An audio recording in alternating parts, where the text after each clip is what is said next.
Hello दोस्तों, एक बार फिर से आप सभी का स्वागत है एजुकेशन बाइट पर। आज मैं आपकी डीएलएड थर्ड सेमेस्टर की राजन सीरीज़ लेकर के आई हूँ संस्कृत विषय की, जिसमें हम संस्कृत के वेरी शॉर्ट्स जो क्वेश्चन है उनको शुरू करने जा रहे हैं। लास्ट क्लास जो मैंने वेरी शॉर्ट क्वेश्चंस की संस्कृत की कराई थी उसमें आपको 33 क्वेश्चन नंबर तक करा दिया था। आज हम इसके आगे के प्रश्नों को करेंगे। आपका 34 क्वेश्चन है, ह्रस्व स्वर के अंतर्गत कौन कौन से वर्ण आते हैं। तो ह्रस्व स्वर के अंतर्गत आपके 5 वर्ण आते हैं। कौन कौन से? अ, ई, उ, री और री। याद रखना, ह्रस्व स्वर को हम दूसरे नाम से भी जानते हैं, एक मात्रिक स्वर कहते हैं, क्योंकि इनके उच्चारण में हमें एक मात्रा का समय लगता है। नेक्स्ट आपका क्वेश्चन है, दीर्घ स्वर के अंतर्गत कौन कौन से वर्ण आते हैं। तो इसमें आपके टोटल 8 वर्ण आते हैं। आ, ई, उ, री, ए, ऐ, ओ, औ। री आपकी ये वाली है, ठीक है। इसमें 2 डबल लगती है। अगर इसकी मात्रा लगाओगे तो इस तरीके से इसकी मात्रा लगती है, और इस वाली ह्रस्व री की मात्रा केवल ऐसे लगाई जाती है, जैसे पृथ्वी में लगती है। क्लियर है। और इनको हम कहते हैं द्विमात्रिक स्वर, क्योंकि इनके उच्चारण में 2 मात्राओं का समय लगता है। नेक्स्ट प्रश्न है आपका, प्लुत स्वर का उदाहरण है। तो प्लुत स्वर का उदाहरण ये ओम में जो आपका अवग्रह आ लगा हुआ है यही है, और ये होते हैं त्रिमात्रिक स्वर, क्योंकि इनके उच्चारण में 3 मात्राओं का समय लगता है। अगला प्रश्न है, स्वर से क्या आशय है। तो स्वर वे वर्ण होते हैं जिनका उच्चारण करने में किसी अन्य वर्ण की सहायता नहीं लेनी पड़ती है, स्वर कहलाते हैं। आप चाहें तो अपने एग्ज़ाम में एग्जाम्पल ज़रूर लिखिएगा, क्योंकि वहाँ पर इतना तो लिख ही सकते हैं, समय तो बचता ही है, थोड़ा अच्छा आपका इफेक्ट रहेगा एग्जामिनर पर।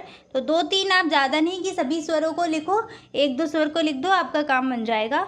अगला प्रश्न है, व्यंजन से क्या आशय है। तो जिन वर्णों का उच्चारण करने में स्वरों की सहायता ली जाती है व्यंजन कहा जाता है, जैसे का, स, खा हो गया, गा हो गया, कुछ भी आप यहाँ पर या, रा, ये सारे क्या है आपके व्यंजन हैं। अगला है, और व्यंजन की बात करें तो अब व्यंजनों को हमने कितने वर्गों में बांटा है। स्पर्श व्यंजन हो जाएंगे, अंतस्थ व्यंजन हो जाएंगे, और आपके ऊष्म व्यंजन हो जाएंगे। अंतस्थ और ऊष्म व्यंजन। अगला है, रामाय गो ददाति में कौन सा कारक है। 2017 में ये क्वेश्चन आया भी है। रामाय गो ददाति, राम गाय को देता है, और जब देते हैं, दान करते हैं, वहाँ पर हमारा संप्रदान कारक होता है। यानी कि अच्छा, रामाय शब्द में हमें विभक्ति लिखनी पड़ेगी, तो हम लिख देंगे चतुर्थी विभक्ति। और कारक हमें यहाँ कारक पूछा गया था, इसलिए हमें कारक लिखना होगा संप्रदान कारक। कारक इन्होंने नहीं लिखा, इन्होंने विभक्ति और वचन लिख दिया। यहाँ कारक पूछा गया था, तो कारक हम लिखेंगे संप्रदान कारक है, विभक्ति है चतुर्थी, और वचन है रामाय में एक वचन। अगला प्रश्न है आपका, गुरु शब्द के सप्तमी विभक्ति के सभी वचनों का रूप लिखिए। 2017 में पूछा गया है। तो गुरु का सप्तमी एक वचन होता है गुरो, द्विवचन होता है गुरवोह, और बहुवचन होता है गुरुसु। नेक्स्ट क्वेश्चन है, नायिका का संधि विच्छेद कीजिए तथा संधि का नाम भी लिखिए। तो नायिका को यहीं से हम तोड़ देंगे, आय शब्द मिल रहा है वहीं पे ये टूटेगा और बन जाएगा नौ प्लस अकहा नायिका। संधि है अयादि संधि, और सूत्र मैंने यहाँ पर ऐड कर दिया है आपका एचो ऐवा यावहा। अगला प्रश्न है, गम धातु में इत्वा प्रत्यय लगाकर शब्द बनाइए। तो गम में जैसे ही इत्वा लगाएंगे, इत्वा ऐड करने के बाद जो बनेगा वो बनेगा गत्वा, क्योंकि इत्वा प्रत्यय में जो आपका आधा का है ये हट जाता है, शेष बचता है त्वा। ऐसे पठ में लगाओगे तो बन जाएगा पठित्वा, लिख में लगाओगे तो लिखित्वा। क्लियर। आगे बढ़ते हैं। अक प्रत्याहार के अंतर्गत कौन कौन से वर्ण आते हैं। तो अक प्रत्याहार में आपके आता है आ, ई, उ, री और लिरी। ठीक है। अगला है, गुण किसे कहते हैं। तो गुण और वृद्धि जो आपके संज्ञक वर्ण पूछे जाते हैं, तो गुण संज्ञक वर्ण होता है ए और ओ, और वृद्धि संज्ञक वर्ण में आते हैं ऐ और औ। ठीक है, क्लियर करके यहाँ लिख दूँ, ए ओ होते हैं गुण संज्ञक, और वृद्धि संज्ञक में आ जाते हैं ऐ और औ। अगला प्रश्न है, प्रयत्न किसे कहते हैं। मैंने यहाँ प्रकार भी इसकी उसमें ऐड कर दिया है। पहले बात करते प्रयत्न क्या होते हैं। तो वर्णों का उच्चारण करने के लिए मुख्य जो अंग होते हैं वो क्या करते, प्रयास करते हैं ताकि वर्ण का उच्चारण हो सके। तो जो प्रयत्न किया जाता है वर्ण के उच्चारण में, वही आपका जो प्रयास कर रहे हैं, जो कोशिश कर रहे हैं, वही प्रयत्न कहलाता है। प्रयत्न दो प्रकार के होते हैं, एक बाह्य प्रयत्न और दूसरा आभ्यंतर प्रयत्न। बाह्य प्रयत्नों की संख्या पूछी जाए तो इनके 11 प्रकार या 11 भेद होते हैं और आभ्यंतर प्रयत्न होते हैं 5 भेद, यानी कि इसके 5 प्रकार होते हैं। नेक्स्ट क्वेश्चन है, आभ्यंतर प्रयत्न कितने प्रकार का होता है। तो आभ्यंतर प्रयत्न आपका 5 प्रकार का होता है। स्पृष्ट, ईषद, विव्रत, विव्रत, गलत यहाँ पर हो गया, ईषद स्पृष्ट होना चाहिए, ठीक है। क्या होना चाहिए, ईषद स्पृष्ट। पहला स्पृष्ट, दूसरा ईषद स्पष्ट, तीसरा विव्रत, चौथा ईषद विव्रत और 5वां है संवृत। अगला प्रश्न है, स्वरों का उच्चारण करने में कौन सा प्रयत्न होता है।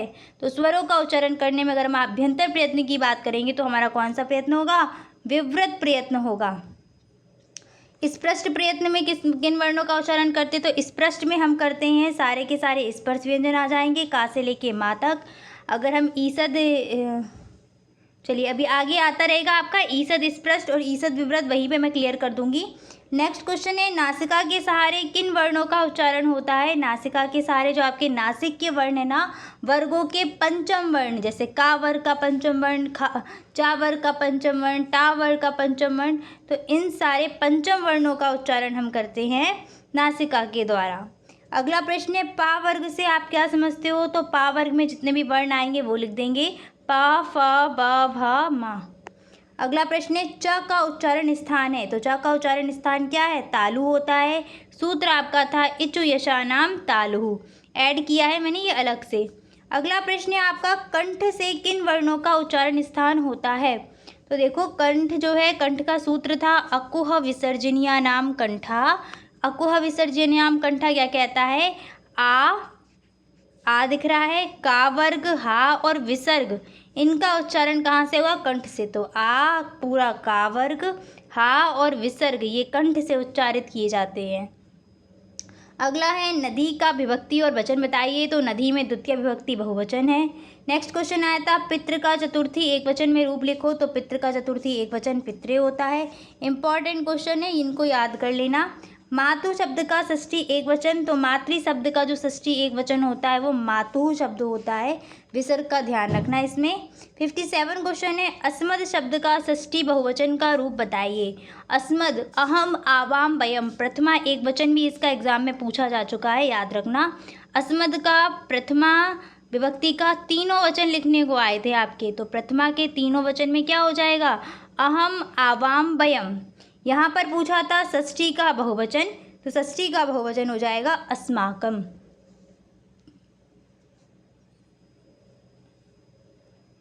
नेक्स्ट क्वेश्चन है, दीर्घ स्वर कितने होते हैं। तो दीर्घ स्वर होते हैं 8, आ, ई, उ, री, ए, ऐ, ओ, औ। अगला प्रश्न है, स्वरों के उच्चारण में कौन सा प्रयत्न होता है। रिपीट हो रहा है प्रश्न, विव्रत होगा, क्लियर है ना। स्पष्ट होते हैं जिसमें आपका स्पर्श व्यंजन सारे के सारे आ जाते हैं। ईषद स्पष्ट आएगा तो ईषद स्पष्ट में आ जाता है अंतस्थ व्यंजन। क्या आ जाएंगे, ईषद स्पष्ट में, ईषद स्पष्ट में आ जाएंगे अंतस्थ व्यंजन।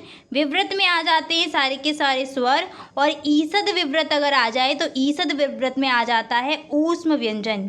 क्या आ जाएंगे, ईषद विव्रत में ऊष्म व्यंजन आएंगे, ध्यान रखना, ऊष्म व्यंजन। क्लियर, यहाँ पर मैं लिख देती हूँ अंतस्थ, ताकि आपको ये ध्यान बना रहेगा। आगे बढ़ते अगला क्या है, स्पष्ट प्रयत्न में कौन कौन से वर्ण आते हैं। तो इसमें का से लेके माँ तक आपके वर्ण आते हैं, ध्यान रखना, का से माँ तक के सभी आ जाएंगे। ऊ और या के उच्चारण में क्या समानता है। तो ऊ का उच्चारण ओष्ठ से होता है और प्रयत्न रहेगा विव्रत, जबकि या का उच्चारण क्या होता है, इचु यशानाम तालु से, और ये आता है आपका ईषद स्पृष्टम में। ठीक है, जो मैंने अंतस्थ व्यंजन का क्लियर किया है, समानता तो इसमें कुछ भी नहीं है, पता नहीं क्या समानता पूछ ली है। अगला है, जश प्रत्याहार के अंतर्गत आने वाले वर्ण बताओ। तो जस के अंतर्गत आते हैं आपके जब, गड, दश, ये थी ना, जब, गड, दश। शा तो हलंतम है तो ये तो लिया नहीं जाएगा, इत्संज्ञक वर्ण लिए नहीं जाते हैं, शा नहीं आएगा, बाकी सारे आ जाएंगे, यानी कि जब, गड, द। ठीक है। अगला है किस प्रत्याहार में सभी स्वर आते हैं, तो सभी स्वर आते हैं अच प्रत्याहार में। सभी व्यंजन पूछे जाएं तो सभी व्यंजन आ जाते हैं हल प्रत्याहार में। अंतस्थ वर्णों के लिए प्रत्याहार पूछा जाए तो अंतस्थ वर्णों के लिए यड़ प्रत्याहार है और ऊष्म व्यंजनों के लिए शल प्रत्याहार है। अंतस्थ व्यंजन यड़, सभी व्यंजन हल, ऊष्म व्यंजन शल और सभी स्वर अच। अगला है 64वां क्वेश्चन, वृद्धि रेचि किसका सूत्र है, तो वृद्धि रेचि वृद्धि संधि का सूत्र है। नेक्स्ट क्वेश्चन है व्यंजन संधि कब होती है, तो जब व्यंजन का व्यंजन से या एक व्यंजन का एक स्वर से मेल होता है तब वहाँ पर जो विकार उत्पन्न होगा वो कहलाती है व्यंजन संधि। बस इतना याद रखना, जो प्रथम पद होता है ना उसका अंतिम वर्ण जो है वो व्यंजन होना चाहिए, तभी हो पाएगी व्यंजन संधि। नेक्स्ट है समास किसे कहते हैं, तो दो या दो से अधिक पदों को इस प्रकार मिलाना कि उनके आकार में कमी आ जाए तथा अर्थ भी पूरा निकले समास कहलाता है। और आपको जो मैंने डेफिनेशन लिखाई हुई है नोट्स में आप उनको भी लिख सकते हैं कि दो या दो से अधिक शब्दों को मिलाने पर जो भी आपका नया शब्द बनता है वही क्या कहलाएगा, या ऐसे लिख सकते हो दो या दो से अधिक शब्दों का मेल समास कहलाता है।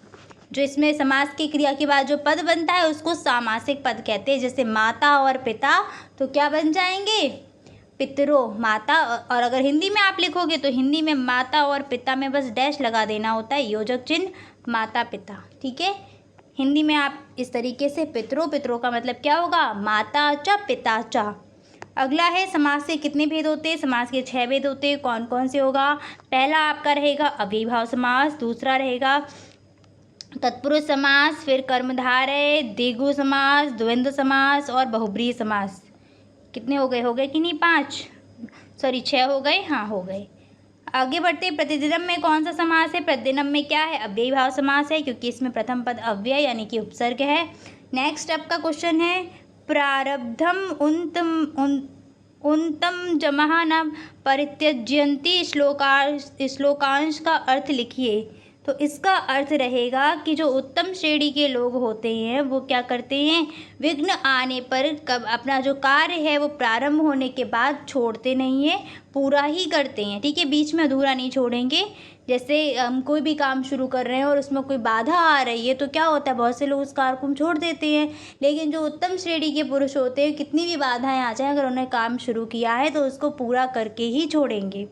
अगला आपका प्रश्न है युष्मद् शब्द का प्रथमा विभक्ति तीनों वचन का रूप लिखिए। 2018 में प्रश्न आया है। तो युष्मद् शब्द का प्रथमा एक वचन है त्वम, द्विवचन है युवाम और बहुवचन है यूयम। नेक्स्ट क्वेश्चन है बलिम याचते वसुधाम में बलि का कर्म संज्ञा विधायक सूत्र है। बलिम याचते वसुधाम, बलिम में क्या है पता तो चल रहा है, द्वितीय विभक्ति लगी है। कौन से सूत्र से लगी है, तो ये लगी है आपकी कर्तुरीप्सितम कर्मम। ठीक है, कर्ता को जो कर्म प्रिय होता है, इप्सित होता है, वहाँ पर आपकी द्वितीय विभक्ति होती है। यहाँ पर सूत्र पूछा गया था इसलिए हमें सूत्र लिखना था। क्वेश्चन पूछा गया है आपका, बहुत हल्के में ले रहे थे विभक्तियों को, क्वेश्चन आया हुआ है। अगला प्रश्न है श्याम बुद्धिमान लड़का है, वाक्य का संस्कृत अनुवाद करो। तो श्याम की संस्कृत क्या हो जाएगी, श्यामः। श्याम की उन्होंने श्याम ही लिख दी। राम का प्रथमा एक वचन क्या होता है, रामा। सेम श्याम का प्रथमा एक वचन क्या बनेगा, श्यामः, श्यामः। बुद्धिमान के लिए आप प्रज्ञ भी लगा सकते हो, प्रज्ञ बालकः अस्ति, नहीं तो बुद्धिमान के लिए बुद्धिमान लगा दो, श्यामः बुद्धिमान बालकः अस्ति। अगला प्रश्न है वर्गों के पंचम वर्ण माहेश्वर सूत्र में किस क्रमांक पर आते हैं। तो माहेश्वर सूत्रों को पढ़ो, आई उड़ा रिल रिका अयो अंग अयो चा हयवरट लड़ यमगर्णम। यमगर्णम कहाँ पे आया आपका, 7वें नंबर पे आ रहा है। तो ये कौन से क्रमांक पे आएंगे, 7वें नंबर पे आते हैं। कौन से नंबर पर, ये गलत है, अंतिम क्रमांक कुछ नहीं है। कौन सा क्रमांक है, 7वां क्रमांक है। चलिए अगला प्रश्न क्या है, पितरों शब्द का समास विग्रह करो और समास का नाम लिखो। तो पितरों का समास विग्रह रहेगा माता च पिता च, माता च पिता च। और समास का नाम इसमें क्या है, द्वंद्व समास। द्वंद्व समास में क्या होता है, दोनों पद प्रधान होते हैं। सूत्र क्या लिखाया था, उभयो पद प्रधानः द्वंद्वः। अगला है आपका 75 क्वेश्चंस। यारा लावा को किस नाम से पुकारते हैं? तो यारा लावा क्या है? हमारे अंतस्थ व्यंजन है। और प्रत्याहार इसमें हम प्रयोग करते हैं कौन सा? यड़ प्रत्याहार। अगला प्रश्न है हमारा, तालु से किन वर्णों का उच्चारण होता है? तो यहाँ मैंने आपका ऑलरेडी क्या लिखा है, सूत्र अंडरलाइन करके लिख दिया आपका। इचु यशानाम तालु किस किस का होगा? ई का, चा वर्ग, या और शा का उच्चारण तालु से करते हैं। तो वही लिखा है, ई पूरा का पूरा चा वर्ग, या और शा का उच्चारण तालु से होगा। नेक्स्ट है आपका प्रश्न, ता और था का उच्चारण किस स्थान से होता है? ता और था का, तो इसके लिए सूत्र होता है आपका लृतुलसानाम दंतः। ये सारे मैंने अलग से ऐड किए हुए हैं आप लोगों के लिए। लृतुलसानाम दंतः यानी कि लृ, ता वर्ग, ला और सा का उच्चारण दंत से किया जाता है। यहाँ पर ता वर्ग के ही दो वर्ण दिए थे, ता और था, तो ता और था का उच्चारण कहाँ से हो जाएगा? दंत से। 78 आपका प्रश्न है, सा का उच्चारण स्थान बताइए। सा का उच्चारण कहाँ से होगा? दंत से होगा। ये बात तो यहीं से क्लियर हो रही है। ये दंती सा है, ये कौन सा है? इसका उच्चारण होता है तालु से, यानी कि इसको तालव्य सा कहते हैं। और ये होता है मूर्धन्य सा, क्योंकि उच्चारण स्थान क्या है? मूर्धा। तीनों सा के उच्चारण स्थान ध्यान रखना, ये तालु से, और आपका सरस्वती वाला सा दंत से, षटकोण वाला सा मूर्धा से। आगे बढ़ते अगला प्रश्न क्या है? 79 क्वेश्चन, संधि किसे कहते हैं?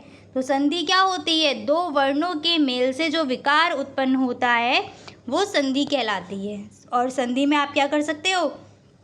कोई भी एक एग्जाम्पल लिख दो, विद्या प्लस आलय विद्यालय, ठीक है। क्या और अगला क्या? रवि प्लस इंद्र रविंद्र, इस तरीके से कर सकते हैं। मुनि प्लस ईश मुनीश, कोई भी एग्जाम्पल आप लिख सकते हैं। इति प्लस आदि इत्यादि। संधि कितने प्रकार की होती हैं? तो संधि 3 प्रकार की होती हैं। पहली स्वर संधि, दूसरी व्यंजन संधि और तीसरी विसर्ग संधि। अगला प्रश्न आपका यही था, संधि कितने प्रकार की होती है? तो संधि 3 प्रकार की होती हैं, स्वर संधि, व्यंजन संधि और विसर्ग संधि। स्वर संधि में आपकी कौन कौन सी आती हैं? दीर्घ स्वर संधि मुख्य रूप से 5 है। कौन कौन सी? दीर्घ स्वर संधि, गुण स्वर संधि, वृद्धि स्वर संधि, और क्या बची? यड़ स्वर संधि और अयादि स्वर संधि। चलिए, तो आज इतना ही रखते हैं आपका। बाकी के जो क्वेश्चंस बचे हुए हैं उनको हम अगली क्लास में करेंगे। आपके क्वेश्चन नंबर 80 तक हमने कर लिए हैं आज, ठीक है। प्रश्न नंबर जो आपका है वो यहाँ पर मैं लिख देती हूँ लास्ट, ताकि आप लोगों को अगला ध्यान रहे। क्वेश्चन नंबर 80 तक हमारा कंप्लीट हो गया है। इसके आगे के जो क्वेश्चंस रहेंगे उनको हम नेक्स्ट पार्ट में कंप्लीट करेंगे, ठीक है। चलिए, मिलते हैं फिर आपकी अगली क्लास में।